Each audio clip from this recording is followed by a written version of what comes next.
The special committee established by President Kenyatta and NASA leader Raila Odinga after the peace pact 2 months ago has formally kicked off its operations. Odinga attended the team's inaugural meeting today and announced it would go on a retreat ahead of its official inauguration. Francis Gashuri reports.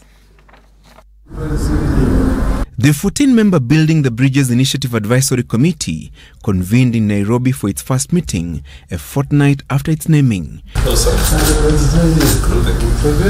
The committee was established by President Uhuru Kenyatta and NASA leader Raila Odinga to spearhead an elaborate national healing process that will entail seeking solutions to long-standing issues that always culminate in divisive and violent elections every 5 years.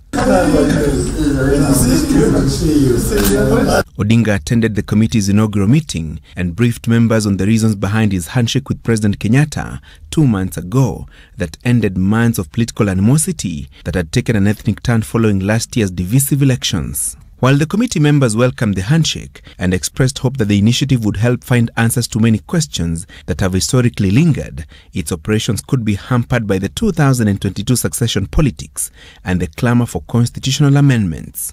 Odinga has warned that the 2022 polls could be messy and violent if key constitutional and legislative changes are not enacted. He is proposing a shift from the current presidential system of government to a parliamentary model of governance and creation of a three-tier devolution structure, proposals that have triggered opposition from Deputy President William Ruto and his allies. We gave to ourselves a new constitution.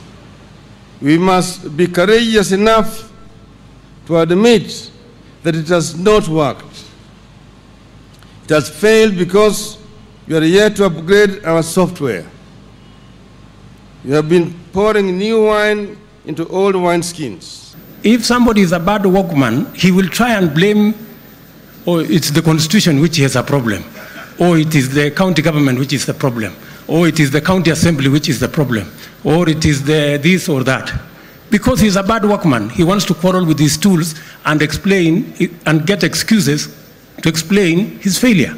The committee proceeds on a 3-day retreat next week to design a program of activities on how to implement the 9-point handshake agenda. It will also be expected to settle on a list of resource persons who will be consulted on need basis depending on their field of expertise: ethnic antagonism and competition, lack of national ethos, inclusivity, strengthening devolution, divisive and polarizing elections, safety and security, fighting corruption, shared national prosperity as well as responsibilities and rights are the 9 key issues the panel is expected to deal with.